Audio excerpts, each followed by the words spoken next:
Good afternoon, Victor Megawayan. Wow, great to see you. Ang sarap din, nakabalik na, nakaahon na sa mga bisyo, naka-recover na sa backsliding. Hindi, joke lang, di ako nag-backslide. Nandyan lang ako, gumagala sa Victory Obando, Victory Marilao. Kanina, umaga 7 a.m., sinundo ko yung mga estudyante sa Obando. Tapos, dinala namin sila sa SM Marilao kasi doon muna kami uma-attend temporarily habang ginagawa yung construction sa Victory Obando. So, umattend kami ng 9 a.m. ng SM Marilao. Kasi ngayon dito naman, okay? So, ang saya, di ba? Parang iniikot natin yung buong Bulacan talaga. But, kidding aside, I'm really excited to see you all today. Grabe, ganito pala yung... Na-miss ko yung mga mukha nyo. Na-excite ako sobra eh. Kasi alam niyo yan, yung pag sa basketball, yung pag home court mo yung paglalaroan mo, parang mas komportable ka lang, mas okay ka lang, di ba? Hindi ko sinasabing hindi ako komportable sa kanila. Okay. Pero, I'm just really excited to see you guys today. I have so much to say and to update with you, pero for the sake of time, mamaya na lang, after pagbaba, kwentuhan tayo. Okay ba yan? So, before we head on to the preaching of the word, I wanna just invite us to these upcoming activities. So, the first one is, can we show them? Yan. So, first one is Victory Bulacan Conference that is happening September 26 sa Victory Bulacan Complex. Yung Victory Bulacan Complex, you can pin that sa Waze, pero sa Malolos yan. So, isave nyo na yung date. Ano ba to? Ano ba tong Victory Bulacan Conference? This is our version of discipleship conference. If nakita niyo po sa Victory Manila, meron silang yearly discipleship conference. Tayo, this is our version of that. And sinasabay na lang din natin siya dun sa anniversary natin para isang tuhog na lang, di ba? So, this is for everyone, okay? Hindi lang to para sa mga luma, okay, matagal ng Christian or mga bagong Christian. Hindi lang para sa mga leaders or CERT team, but this is basically for all of us. So, he really encouraged us to go here, especially now, di ba? Ang dami nangyayari sa Victory Bulacan, taliwag kanan yung mga mission natin. This is a great avenue for us to be realigned all together as one family. Ano ba yung direction na tinatahak nating family ngayon? Ano ba yung calling natin kay God? So again, September 26, mamaya po, after the service, you can head on sa info booth to register. Second, I want to invite all of us also to Tahanan.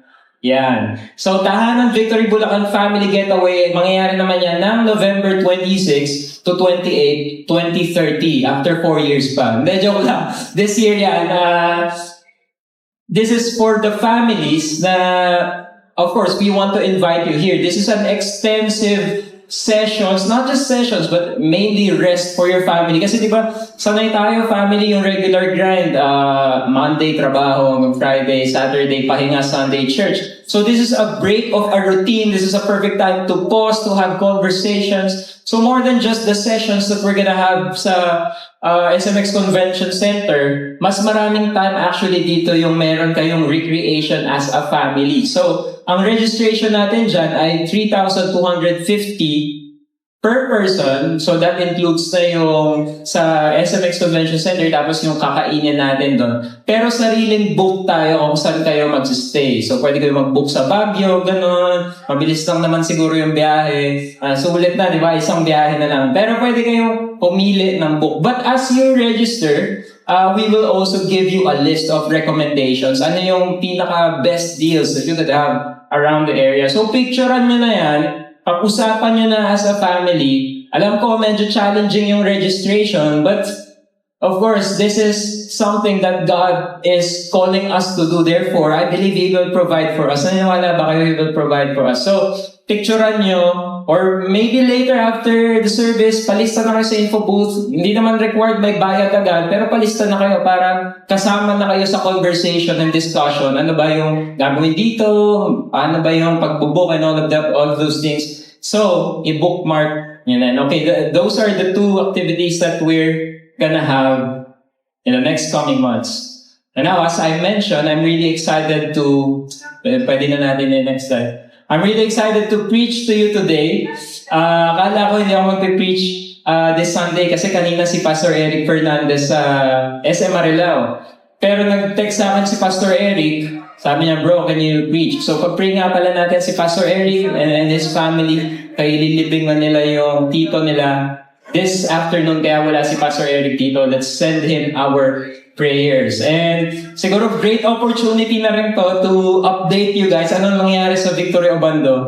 Maybe to some of you nagulat na ay, baka naman pa-special lang ako masyado. Pero siguro yung iba na nagtaka, parang, nasaan si Jay? Di ko na nakikita yon. Dati kasi nung nag-school ako, 2 years ago, nawala ako for a specific number of months. Tapos, after a year, merong nagkwento sa akin, nakalimutan ko kung sino. Sabi niya, oh, nakabalik ka na pala. Una, nagulat ako kasi 1 year na ako nakabalik tapos nun niya lang ulit ako nakita. Pangalawa, yung kumalat na balita is lumipat na daw ako ng church. Hindi ko alam saan galing yun. So, gusto ko lang i-clarify ngayon. Hindi ako lumipat ng church. Hindi kami nag-away ni Pastor Ruby. Hindi kami nag-away ni Pastor Eric. Hindi, walang ganon. Si kami ni JM, pwede pa kami mag-away niyan. Hindi, joke lang bro. Pero yun, walang ganon. So, I'm just doing the Lord's work in Victory Obando.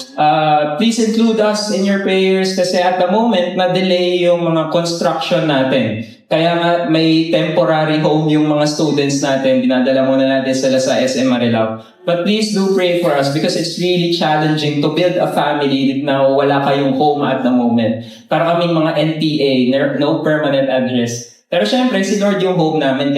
Kaya naman ilaban. But include us in your prayers. And also, if you have friends, relatives, or probably family mo mismo, taga Malabon, malapit sa area, Malanday, Dalandanan, or Obando mismo, please message me.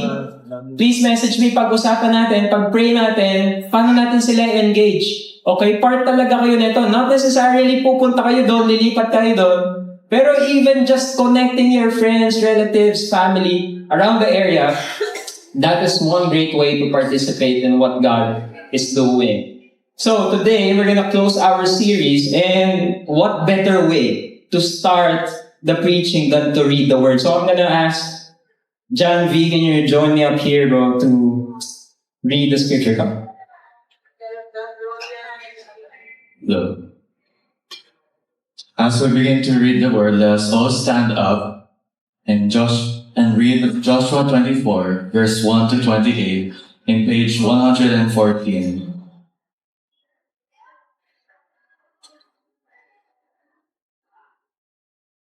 If you are there, let us say Amen. Alright, let's go. 3, 2.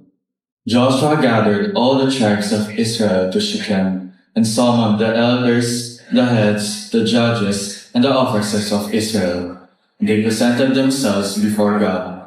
And Joshua said to all the people, Thus says the Lord, the God of Israel, Long ago, your fathers lived beyond the Euphrates, Terah, the father of Abraham and of Nahor. They served other gods. Then I took your father Abraham from beyond the river, led him through all the land of Canaan, made his offspring men. I gave him Isaac, and to Isaac I gave Jacob and Esau. And I gave Esau the hill country of Seir to possess. But Jacob and his children went down to Egypt, and I sent Moses and Aaron, and I plagued Egypt with what I did in the midst of it. And afterward I brought you out. Then I brought your fathers out of Egypt, and you came to the sea. The Egyptians pursued your fathers with chariots and horsemen to the Red Sea. When they cried to the Lord, He put darkness between you and the Egyptians, and made the sea come upon them and cover them. And your eyes saw what I did in Egypt. And you lived in the wilderness a long time. Then I brought you to the land of the Amorites, who lived on the other side of the Jordan. They fought with you, and I gave them into your hand. And you took possession of their land, and I destroyed them before you. Then Balaam, the son of Zippor, king of Moab, arose and fought against Israel. And he sent and invited Balaam, the son of Beor, to curse you. I would not listen to Balaam. Indeed, he blessed you. So I delivered you out of his hand. And you went over the Jordan and came to Jericho. And the leaders of Jericho fought against you, and also the Amorites, the Perizzites, the Canaanites, the Hittites, the Girgashites, the Hivites, and the Jebusites. And I gave them into your hand. And I sent the hornet before you, which drove them out before you, the 2 kings of the Amorites, It was not by your own sword or by your bow. I gave you a land on which you had not labored, and cities that you had not built, and you dwell in them. You eat the fruit of vineyards and olive orchards that you did not plant. Then the people answered, Far be it from us that we should forsake the Lord to serve other gods. For it is the Lord our God who brought us and our fathers up from the land of Egypt, out of the house of slavery, and he did those great signs in our sights, and preserved us in all the way that we went, and among all the people through whom we passed. The Lord drove out before us all the peoples, the Amorites who lived in the land. Therefore, we also will serve the Lord, for he is our God. But Joshua said to the people, You are not able to serve the Lord, for he is a holy God. He is a jealous God. He will not forgive your transgressions or your sins. If you forsake the Lord and serve foreign gods, then he will turn and do you harm and consume you after having done you good. The people said to Joshua, No, but we will serve the Lord. Then Joshua said to the people, You are witnesses against yourselves that you have chosen the Lord to serve him. And they said, We are witnesses. He said, Then put away the foreign gods that are among you, and incline your heart to the Lord, the God of Israel. The people said to Joshua, The Lord our God we will serve, and his voice will obey. So Joshua made a covenant with the people that day, and put in place statutes and rules for them at Shechem. And Joshua wrote these words in the book of the law of God, and he took the sanctuary of the Lord. And Joshua said to all the people, Behold, the stone shall be a witness against us, for he has heard all the words of the Lord that he spoke to us. Therefore it shall be a witness against you, lest you deal falsely with your God. So Joshua sent the people away, every man to his inheritance. Blessed be the reading of the word. Lord, thank you that today we can just look at you and learn from you through your word. God, we acknowledge that your word is perfect. God, and this is the ultimate authority in our lives. God, at times that we need strength and courage to be faithful, salamat Lord, kasi yung source namin ay ikaw at ang iyong salita. Kaya Lord, today, our prayer, Lord, is that open up our hearts, Lord, that as we study your word, as we hear your word, God, may it affect us in such a way that we will never be the same again. God, thank you again for this time. Lord, bless the rest of the time, God, that we will study your word. Thank you, God. In Jesus' name we pray. Amen and amen. And now take your seats. It's a pretty long story that we read. To all of you, hindi pala to all of you, to some of you, maybe good for good for 1 week na yung binasa natin. Kasi, di ba, yung Bible reading natin, minsan, verse of the day lang, okay na. Sorry, I think it's not working. Ayun. Wait lang, skip ko lang to. Ayan. To some of you, baka good for 1 week na yung binasa natin. But it's a great time every time we gather and read the scripture. We are unapologetic to read a long text. Okay nang mag-overtime tayo sa pagbabasa ng text. Okay nang maputol yung preaching ko. Wag lang maputol yung salita ng Diyos. That's why I hope and I pray we have that such high regard to the word of the Lord. Read your Bible every day. In fact, nape-pressure ako. I do not know how to compress properly everything that I want to tell you about the book of Joshua, about the word of God in the book of Joshua. Sobrang daming hidden gems dito. Sobrang daming bagay na pwede nating matutunan, na pwedeng magbago sa atin. So pwede ba, ipangako nyo sa akin na babasahin nyo pa rin yung buong 24 pag uwi nyo. Tapos pag may question kayo, chat nyo lang ako, pag-usapan natin, but really, read the whole chapter. As mentioned, we will be ending our series today, and our topic today is called Strength to Faithfully Serve God. What I'm most encouraged today, kanina kasi nung nagpa-park ako, napansin ko, ang konti nang nakapark. Kasi last time na nagpark ako dito ng Sunday service, ang dami pa. So nagtaka ko, kaya ba konti ito? Kasi nabawasan yung tao ng 12:30? Kaya ba nabawasan kasi hindi na si Pastor Ruby yung pastor? And then I was surprised, ang dami pa rin natin dito. And it just shows that you guys, good job. you guys are being faithful. Not to Pastor Rui, of course, to some extent, yes. You're not just being faithful to Pastor Eric, to some extent, yes. But ultimately, yung faithfulness nyo, yung allegiance nyo, ay na kay Lord. So, pwede bang kausapin mo yung nasa kanan mo, sabihin mo, good job! Okay, good job. Apira mo yan. Good job.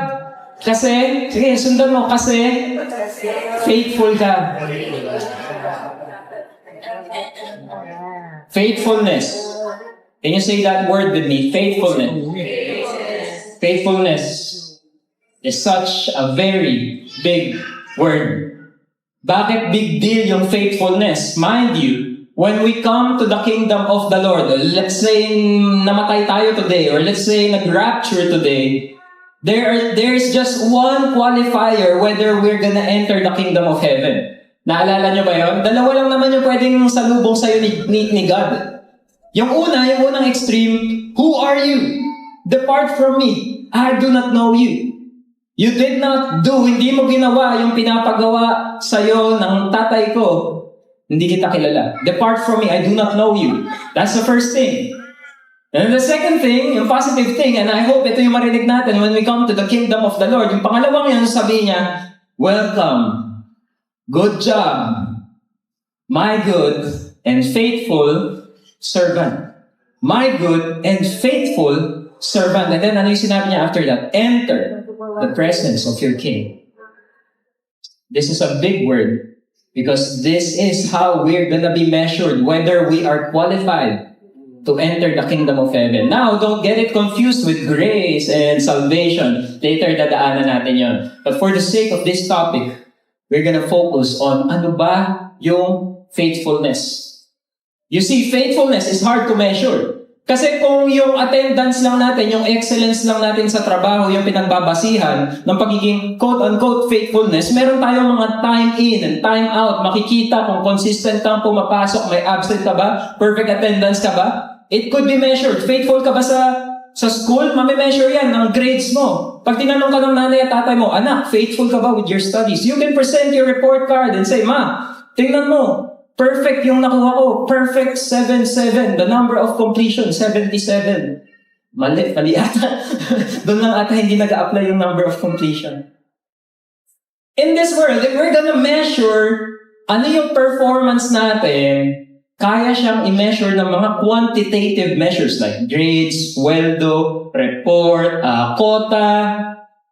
But in terms of our faithfulness with the Lord, it's just between you and the Lord.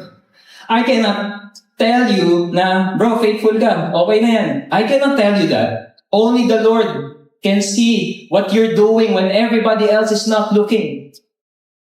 So the question today, are you faithful? Tanongin mo dito katabi mo, are you faithful? Ayan. Are we faithful? In our season, as students, are we faithful? Our parents sent us to school. Are we faithful pursuing our calling, focusing on our studies? Or are we compromising and indulging in worldly relationships na hindi pa naman season, sabi ng magulang mo? Are we being faithful at work? Are we being faithful, husbands? Are we being faithful to our wives? Pag ba nasa office ka, hindi ka ba nakikipag-flirt? Yes, faithful ka kasi hindi ka nangangaliwa ng diretsyo, hindi ka yung ginagabi ng uwi, tas kung saan pumupunta. Pero sa mga nire-reactan natin ng story, are we being faithful? Wives, are we being faithful to our husbands? When he's away, and we are just left to our own, in our thoughts, when we serve our husbands, sineserve natin sila by hand, but in our hearts, are we being faithful? Friends, I don't want to condemn you today, because this is the same question I'm asking myself. Jade, are you faithful? Yes, I am standing here on a Sunday. Maririnig niyo yung mga words ko na na-filter na, pero am I being faithful in my everyday? Loving my wife, serving my family, being faithful to the calling of the Lord. Yes, I will report to you. Ito yung sa Victory Obando. Of course, pwede ba yun? I-report ko sa inyo yung mga kalokohan do. Di ba? Hindi. So guys, Huwag kayo masyado ma-intimidate. I'm not trying to condemn you. This is the same question I'm asking today because, again, faithfulness is such a big word. It's not just for me. It's not just for you. It's for everybody. And the truth is, it is hard to be faithful. But I have a good news for you. God is faithful. God is faithful.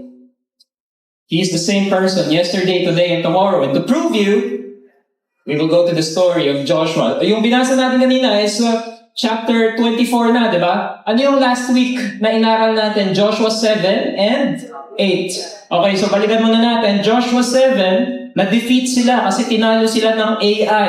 Napaka-advanced ng Bible. Nauna pa sila magka-AI. Tapos natalo sila ng AI. Pero Joshua 8, nag-repent sila. Dinil nila yung sin. And then they were restored. From the very places, from the very failures that they failed at, nirestore sila ni God completely. And then from there, Joshua 8, they were victorious. Joshua 9 to 12. Again, assignment. Basahin niyo to pag nakauwi kayo. Pero for the sake of time, Joshua 9 to 12, series upon victories upon victories yung naranasan nila.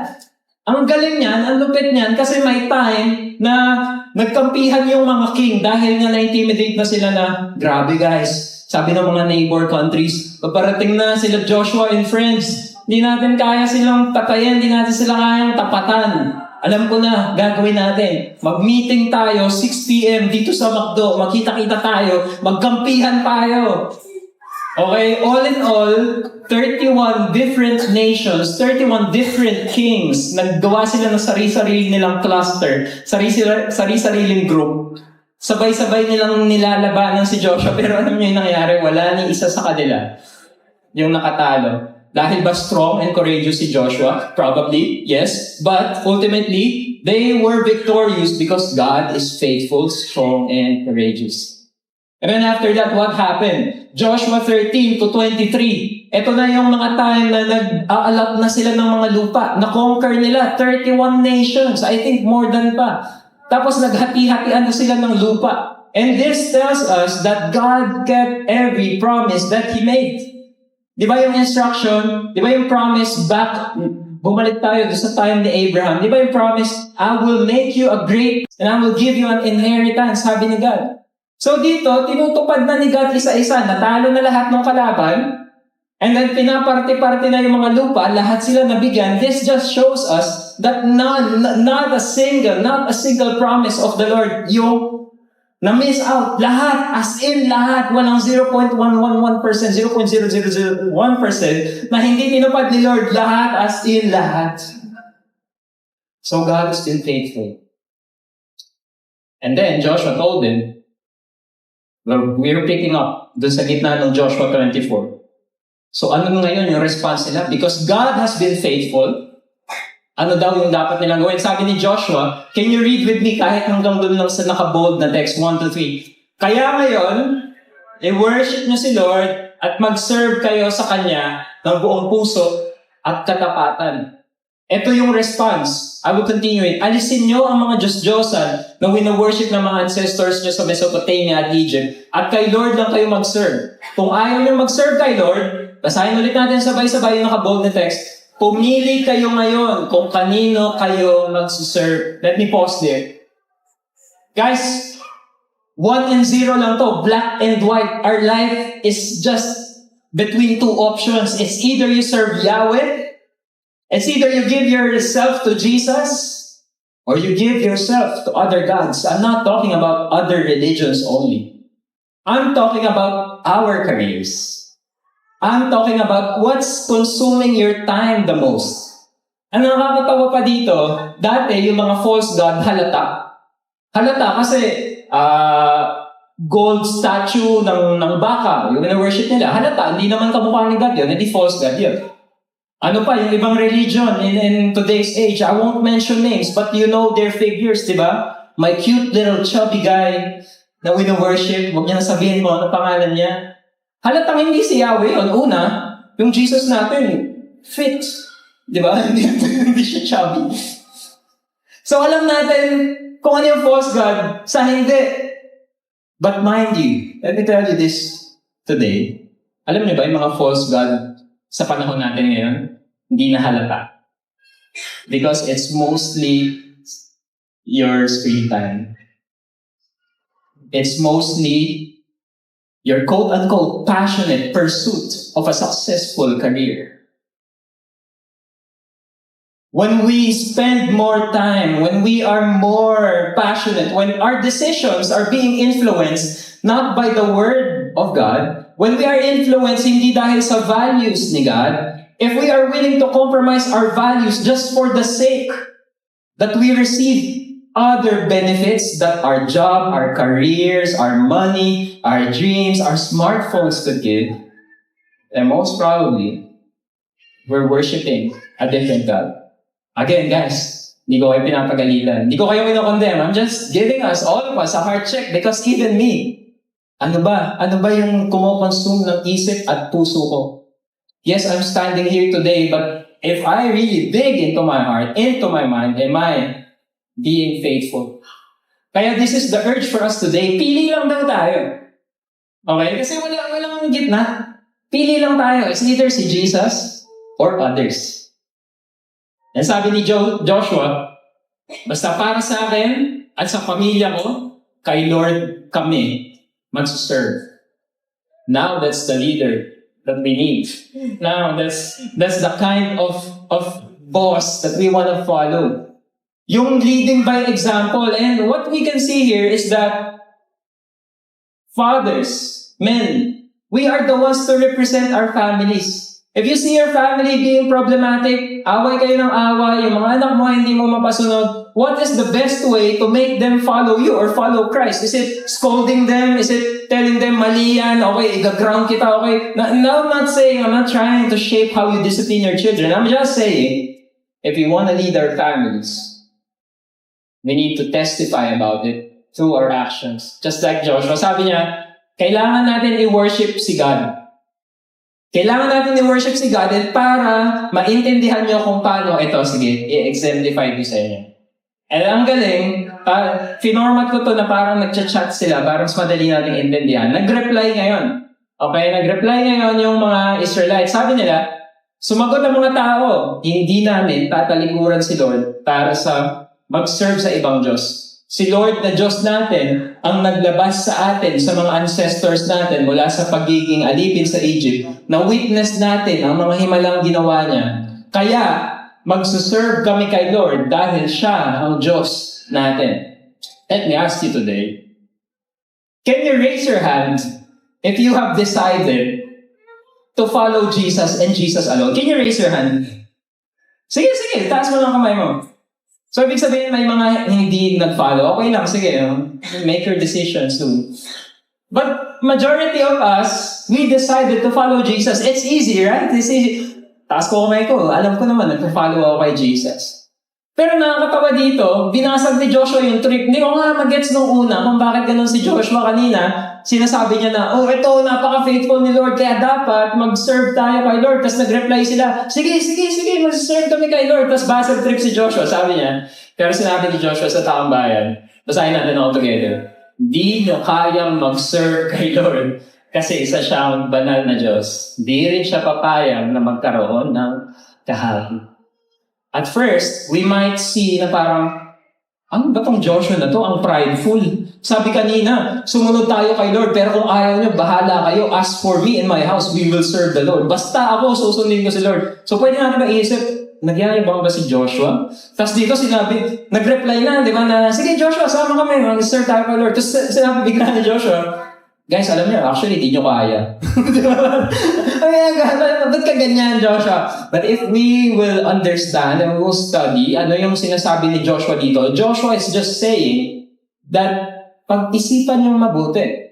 Kasi yung faithfulness and yung obedience kay God, hindi lang yan yung kumakanta kayo ng praise and worship and sinasabi nyo, I have decided to follow Jesus. Hindi lang yan yung a-attend kayo ng Sunday service, magbibihis kayo at kukumpletuhin nyo lahat for the rest of the year. And yun na yung serving the Lord. Ang sabi niya specifically, mahirap. Ito yung don't quote me on this, but the way I understand it, when I studied it, basically, ang sinasabi ni Joshua, Actually guys, mahirap sumunod at maging faithful kay God. Kasi si God, seloso si God. Hindi pwedeng today, dahil emotional ka at nadala ka ng worship, susundin mo siya. Pero bukas, dahil inaya ka ng mga tropa mo, pupunta sila sa BGC at magso-social drinking sila, hindi mo pwedeng samahan yon kasi seloso si God. Sinasabi ni Joshua, hindi pwedeng today, sasabihin mo, magfa-follow ka kay God at ibibigay mo yung life mo kay God. Pero pag na-offeran ka ng mas mataas na sweldo sa isang trabaho na mako-compromise yung values mo, hindi mo pwedeng ihalo yun. Joshua is simply saying, and I believe it's still relevant to us today, if we will choose to follow Jesus today, it should be just Jesus and nothing else, nothing more. Just Jesus. Hindi niya papatawarin ang mga pagkakamali niyo at pagkakasala. Pag tinalakuran niyo si Lord at nag-serve kayo sa ibang Diyos, magagalit siya at sasaktan niya kayo, papatayin niya kayo at kahit na naging mabuti siya sa inyo dati. Grabe, nakakatakot. Yan ba talaga si God? Let me explain you that part. This is giving us a character of Jesus, an aspect of His faithfulness that is both gracious and just. Can you say that? Gracious and just. Sabi niya, papatayin niya kayo kahit na naging mabuti siya sa inyo dati. Focus muna tayo dun sa aspect ng naging mabuti siya sa inyo dati. Kaya nila nararanasan yung pagiging mabuti ni God is because simply they chose to be with God. Think of God as like a waterfalls. Na kapag pumunta ka dun sa waterfalls na yon, mararamdaman mo yung lamig ng waterfalls, yung ganda ng waterfalls, yung supply ng tubig ng waterfalls. And if you're not gonna choose God, again, it's just option A, option B is Jesus or not Jesus. Punta ka naman sa option B, malayo ka na ngayon sa waterfalls. Mapupunta ka na ngayon sa, let's say, wilderness. Of course, you will not enjoy the presence, the goodness. Hindi mo mararanasan yung magandang waterfalls, yung tubig. Mainit dito, walang tumutubong kahit ano dito. Dito tagtuyot, dito mainit, dito mahirap. So Joshua is simply saying, yes, nagiging mabuti si God. Nararanasan niyo yung kabutihan niya kasi nandun kayo.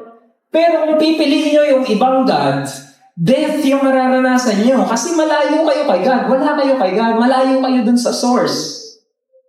So Joshua is not saying here, of course, maybe, just maybe, for the sake of their language during their time, ito yung language na ginamit. Pero if we're gonna understand it in today's time, God is faithful both in being gracious and just.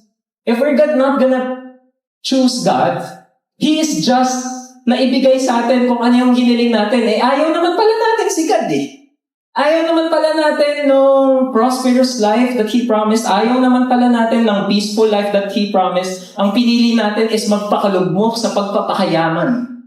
Therefore, we get the stress of being so after riches of this world. Nagigets niyo po ba? Nagigets niyo? So again, pinapound dito ni Joshua. Guys, hindi to biro-biro. Kung pipiliin niyo si God, piliin niyo siya. Pag pinili niyo siya, you will experience His goodness. Pero pag hindi mo siya pipiliin, naturally, malayo ka sa source, hindi mo mararanasan yung mga bagay na to. And so, they replied again. Sumagot ulit ang mga tao, and we read all together the yellow text, magsiserve kami kay Lord na Diyos namin, at susunod kami sa mga utos niya. Let me pause there. I remembered a familiar story. Do you remember the story of Peter? When Jesus said, nung nag-communion sila, sabi niya, Peter, you will deny me 3 times. Sabi ni Peter, no Lord, I will not deny you. So 3 times niya rin pinrove, sabi niya, Lord, hindi. Pero naalala niyo, di ba 3 times, may nagtanong sa kanya, babae, Peter, ikaw kasama ni Jesus, di ba? Sabi niya, hindi. Pumunta siya, namatahan siya ng ibang mga tao, sabi niya, hindi. 3 times niya na-deny si Peter. And then here, we could see somehow a parallel that the people are declaring, God, we're gonna pick you. We're gonna choose you. 3 times as well. Interesting. And then we come to verse 27, but I'm gonna read it from 26. Sinulat ni Joshua ang mga utos sa libro ng law ng Diyos. Kumuha siya ng malaking bato at nilagay ito sa ilalim ng oak tree sa lugar na kung saan worship si Lord. Sinabi ni Joshua sa lahat ng mga tao, tingnan nyo ang witness. Tingnan nyo. witness ang batong ito dahil narinig nito ang lahat ng mga sinabi ni Lord. Kanina, there is a declaration of promises, of goodness na mararanasan mo kay God. And then, binibigyan sila ng option. Piliin nyo si God. Pag pinili nyo si God, marireceive nyo itong mga to.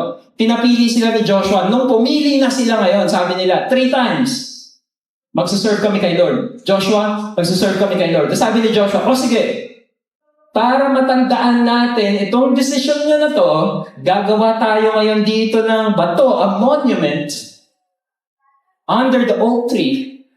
Ito yung magpapaalala sa inyo na kada makikita nyo itong bato na to, ito yung tanda ng lahat ng pinag-usapan natin dito. But wait, let me correct myself there. Hindi lahat pala ng pinag-usapan nila. Yun lang. Yun lang pala na sinabi ni Lord sa kanila. In Filipino language, it's like, di ba kapag nangako tayo sa mga, kahit kanino, di ba sabi mo, sige, kahit itaga mo pa sa bato.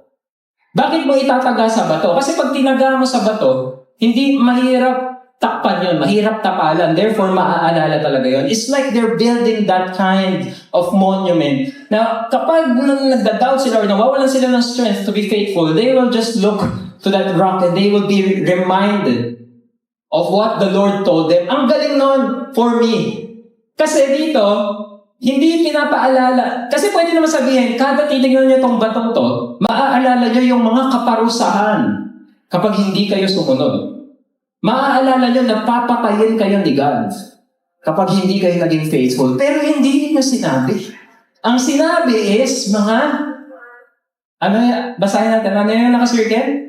Mga sinabi ni Lord. Yun lang mga sinabi ni Lord yung tinaga sa bato. And babalikan natin, di ba nag-start tayo sa middle, babalikan naman natin ngayon ano yung mga sinabi ni Lord. So ito siya. Sinummarize ko na lang pero kanina nabasa natin yan in English. Verse 3, tinawag ko si Abraham mula sa kabila ng ilog at dinala ko siya sa Canaan. Pinarami ko ang lahi niya, binigay ko sa kanya si Isaac. So, kaya gumagamit ng Abraham language dito. Kasi kung nasan sila actually nakatayo, babalik tayo dito, dun sa bato. Basta dun sa bato. Nandun yun actually dun sa Shechem. Yung Shechem na yun yung lugar actually kung saan binaba ni God yung Abrahamic covenant. Yung sabi niya kay Abraham, di ba si Abraham hindi naman siya Christian before nag-worship siya ng ibang God. Pero pinili siya ni God. Sabi niya ni God sa kanya, I will make you a great nation. Those who bless you, I will bless. Those who curse you, I will curse. That is actually the place where God gave that promise. And now they are seeing as a nation of Israel, nabuo na sila na nation, para tong full circle moment sa kanila na, wow, oo nga, ginawa nga ni God. Joshua 24:4, binigay ko kay Isaac sina Jacob at Esau.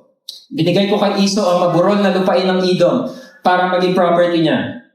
Verse 6, nilabas ko ang mga ancestors nyo mula sa Egypt. So, ine-enumerate ni God ano yung nangyari simula nung first time na binaba niya yung promise until nung time nila na na-fulfill na yung promise, binabalikan ni God ano yung mga in-between na nangyari doon. And then next, verse 7, nang humingi sila ng tulong, naglagay ako ng kadiliman sa pagitan nila ng Egyptians, pinagsama ko uli ang nahating dagat at natabunan sila. Verse 8, dinala ko kayo sa lupain ng mga Amorites. Binigay ko sila sa inyo. Winasa ko sila sa harapan nyo at nakuha nyo ang lupain nila. Verse 10, hindi ko pinayagan na sumpain kayo ni Balaam. Instead, binless niya kayo, kaya niligtas ko kayo sa kamay ni Balak. 11, nilabanan kayo ng mga nations sa Canaan, pero dahil sa akin, natalo niyo sila. Verse 12, paparating pa lang kayo, nagpadala na ako ng mga putakti para mapalayas ang dalawang haring Amorites. Hindi sila napaalis dahil sa espada o pana nyo. Verse 13, binigyan ko kayo ng lupain. So basically, what I'm trying to say here is that ito yung pinapataga ni Joshua sa bato. Kung napansin nyo, lahat ito ng ginawa ni God. Hindi yung mga ginawa nila. Yung pinapataga sa bato is not what they are capable to do or not capable to do. Ang pinapataga sa bato, ang pinapaalala sa kanila is how God has been faithful. Kagaya kanina, if I'm gonna ask us today, are you faithful? Am I faithful? The answer is, we're all trying, but it's hard. But here, Joshua is saying, yes, it's hard. Pero sige, itaga natin sa bato. Hindi yung kaya natin gawin, pero ano yung kaya ng Diyos natin gawin? Itaga mo sa bato. Hindi magbabago ang mga sinabi ni Lord, ang mga pangako ni Lord. Itaga mo sa bato. Hindi magbabago si Lord. He is the same yesterday, today, and tomorrow. Kaya ngayon, i-worship niya si Lord. Mas makakapag-worship, mas mapipili na natin si Lord ngayon kasi hindi naman pala nakadepende sa atin. Nakadepende sa kung ano na yung ginawa ni God. Kaya ngayon, i-worship natin si Lord at mag-serve tayo sa Kanya ng buong puso at katapatan. Grace initiates salvation. Faithfulness is the rightful response. By grace, we receive salvation through faith. Pag nireceive daw natin yung grace, hindi yung dahil deserving tayo. Di ba? Chapter 1 ng 1-1, hindi dahil deserving tayo. Na-receive natin yung salvation simply because of the grace of the Lord. Now, what should be our response? Our response should be faithfulness. Let us continue to choose God. Even if it's hard, let's continue to choose God. You see, this is like parang may agreement sila na na-form. And this is very interesting for you guys who are geeks or probably you want some Bible nerd stuff. Yung nangyayari dito is actually a suzerain-vassal treaty. Okay? In modern time, hindi siya exact illustration or reference, pero alam ko familiar kayo lahat dito sa left image, right sa perspective nyo. Sa right side, yung pirmahan ng kontrata. Ano yung nakalagay sa pirmahan ng kontrata? Kunwari nagbibilihan kayo ng lupa. Ano nakalagay doon? Ito yung lupa, ito yung sukat, ito yung address, ito. Ngayon, sa part naman ng buyer, ano yung nasa part ng buyer? Ito yung babayaran mo. Ito yung mga hindi mo babayaran, ito yung mga babayaran mo. At this given day, kapag nabayaran mo, sa'yo na. Pag hindi mo, so on and so forth. Nagigets niyo po? So, two sides, meron silang kailangan gawin for them to meet and to accomplish the deal. Yung isa, ibibigay niya yung lupa, yung isa, babayaran niya. Tapos sabay na mangyayari yung deal. Ngayon, yung suzerain vassal, think of suzerain as God, higher being, and the vassal as the people. Yung suzerain, siya ngayon, yung, let me show you this. Medyo parang nakaka-intimidate, pero simple lang yan. Bear with me. Yung suzerain, siya yung king, siya si God. Pag tinignan niyo yung buong Joshua 24, yung verse 1-2, nagpapakilala siya, Israel gathers before God. Ito ang sabi ni Lord, ang Diyos ng Israel. Kumbaga, ini-establish sino yung suzerain. And then second, the king's faithfulness. Papakita naman ngayon, ano yung part na... sige, picture nyo muna, nakakaya, masasama ako.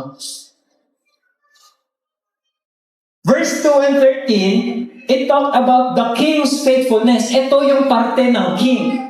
Pero unlike our usual contract nowadays, ito, mauuna yung first party to accomplish everything. Ginawa niya na muna lahat. Ginawa niya na lahat. Ngayon, pagdating ng verse 14-15, ito naman yung dapat na response natin as the vassal. Ano ba yung response? Kaya ngayon, mag-worship tayo.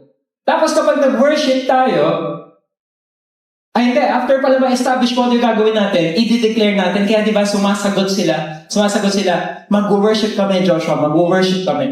That is their covenant response. And then lastly, covenant ratification. Yan na yung verse 25 and 27. Joshua formally renews the covenant, writes down the words, and raises the large stone. Kumbaga, yun yung pinaka-kontrata nila.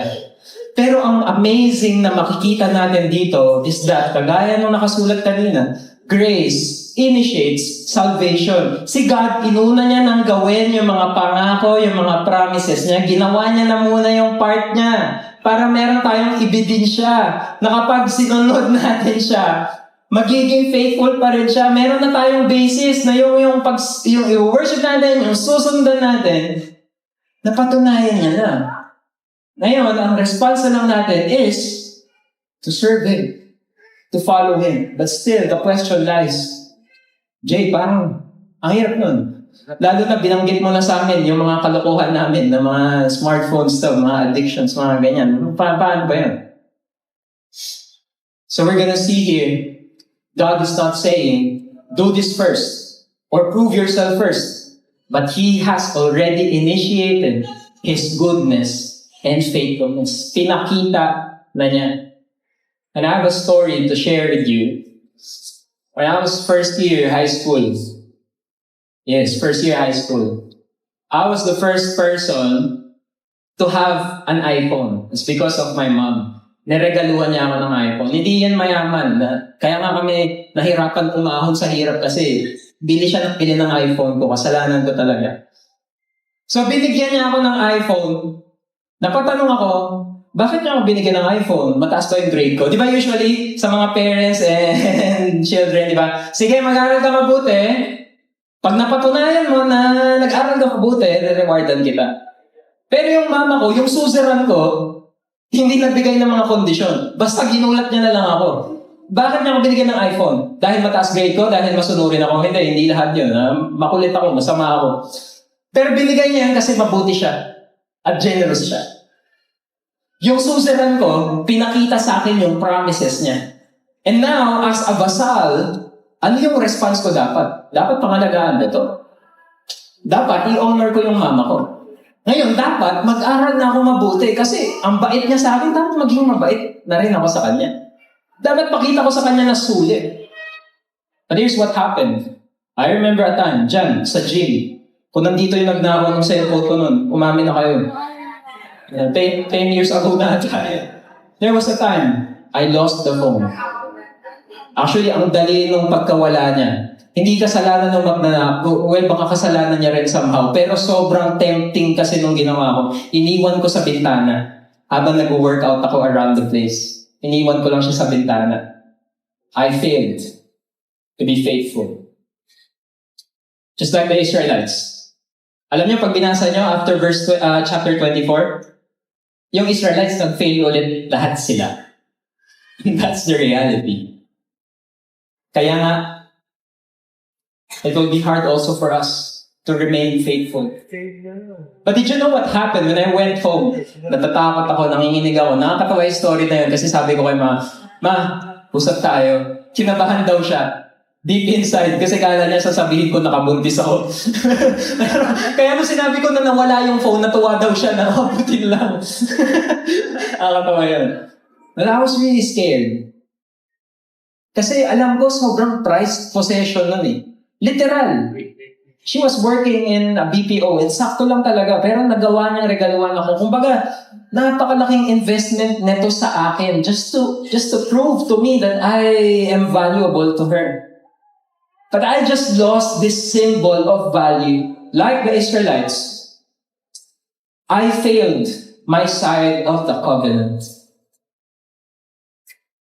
But after 2 months, maybe, or probably lesser, I received a new iPhone. Yung mas latest pa. Why? Because my suzerain, more than my mom, my God, He is faithful. Even when I am not, He is faithful. That's why, what's left for me to do? Just like Peter, Lord, depart from me. I am a sinful man. Lord, lumayo ka sa akin. I am dirty. I cannot. Lord, our response would be reverence. Our response would be matutunaw na lang tayo sa grasya at pagmamahal ng Diyos. Tutunawin niya yung matitigas, makukulit nating puso. Tutunawin niya yung mga mata natin na makasalanan na laging pinipili yung mga masamang panoorin. Tutunawin niya yung matigas na puso natin na laging sagot ng sagot sa magulang natin. Tutunawin niya yung puso natin na adik sa trabaho at pagpapayaman. Tutunawin niya yung puso natin. Para kaya niya ihulma ulit according to what He wants for us. The King Jesus. The King Jesus initiates salvation by grace. We, His people, respond in faithfulness. The Israelites had a rock and an oak tree na kapag natitempt sila na pumili ng ibang gods, titignan nila yung bato na yon at maalala nila lahat ng ginawa ni Yahweh para sa kanila. But today, for us, we're not looking just a rock and an oak tree. We are looking at our rock, Jesus. A firm foundation that can never be denied. We are looking at our Jesus and what He's done on that tree, that cross. No longer just a stone and an oak tree, but a Jesus and what He's done on the cross. We failed our side of the covenant. Pero si Jesus, siya yung kumumpleto ng lahat ng iyon. At every time, you're gonna ask yourself, how can I be strong and courageous to be faithful in everything that I do? The question is, it's not about you. Look to Jesus. Look to your rock. Look at the cross. Look at the finished work. Look at how He has accomplished and fulfilled the entire covenant for you. That's why if you're gonna remember, if you're gonna experience His goodness, naranasan mo, pinili mo today. Verse 14, kaya ngayon, i-worship na natin si God. Kaya ngayon, isi-serve na natin si God. May experience mo na ngayon yung goodness niya, yung peace niya, kahit hindi ka kasing yaman ng mga office mates mo. Makikita mo si God, He's already enough. May experience mo yung peace. May experience mo yung comfort. Minsan matitempt ka pa rin mag-sin, pero titingin ka sa rock mo, si Jesus, titingin ka sa cross. And you will realize, I am free from this sin already. If you will continuously follow Christ and choose Him, it will give you the strength and courage to serve faithfully until the end. I want us to do this. I will read to you verse 14. And I want you guys, by faith, prayerfully, worshipfully, wholeheartedly, can you say this back, not to me, but to God? We will say this not as a form of covenant, kasi tapos na yung covenant, ginawa na ni Jesus, but just a declaration, just so you will be reminded that Jesus already accomplished this for you. I will read verse 14 to you, and all together. In fact, can we stand up? When you do this, standing up, sabay-sabay nating basahin kay God, the second verse. Right after I read it, you could declare it. Kaya ngayon, i-worship niyo si Lord at mag-serve kayo sa Kanya ng buong puso at katapatan. All together. Para sa akin at sa pamilya ko, kay Lord kami mag-serve. Can you do it for the second time? Kaya ngayon, i-worship niyo si Lord at mag-serve kayo sa Kanya ng buong puso at katapatan. Para sa akin at sa pamilya ko, kay Lord kami mag-serve. Mahirap man, matetempt man tayo ulit, possibly mag-fail ulit tayo. Pero dahil faithful si God at dahil in-accomplish na ni Jesus lahat, kaya ngayon, i-worship niyo si Lord at mag-serve kayo sa Kanya ng buong puso at katapatan. And for the last time, all together.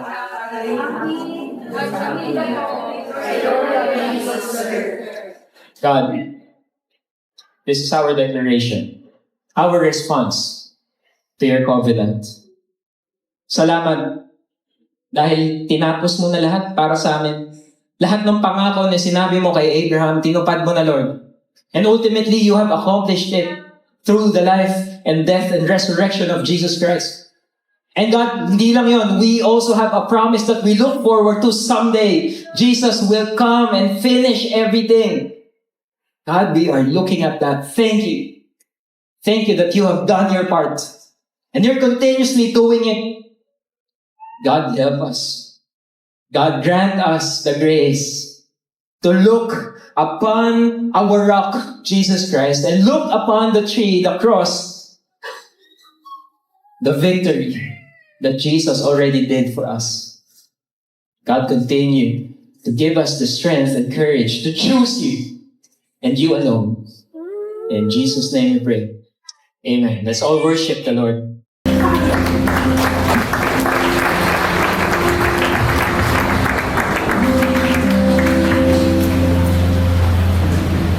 Worship naman.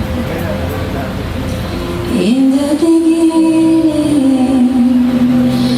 we are all in your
i-worship niyo si Lord at mag-serve kayo sa Kanya ng buong puso at katapatan.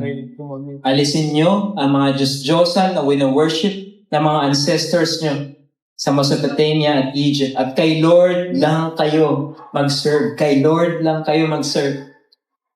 Kung ayaw niyo mag-serve kay Lord, pumili kayo ngayon kung kanino kayo mag-serve. Sa mga Diyos ba ng ancestors niyo na pinaglingkuran nila sa Mesopotamia, sa mga Diyos, ng mga Amorites, kung saan kayo nakatira ngayon? Basta para sa akin at sa pamilya ko, kay Lord kami nagsiserve. So raise our hand. May the Lord bless you and keep you. May the Lord make His face shine upon you and be gracious to you. May the Lord turn His face towards you and grant you peace. May He give you the strength and courage to be faithful until the end because of His grace. In Jesus' name I pray. Amen.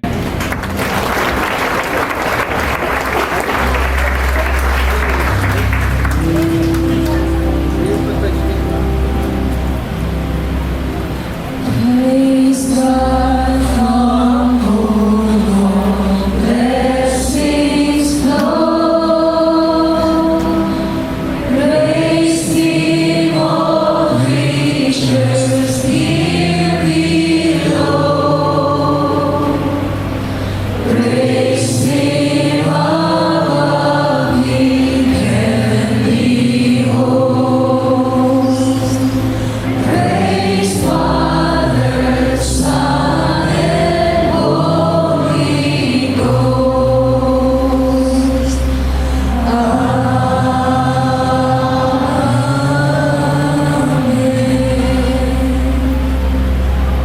You are now sent out.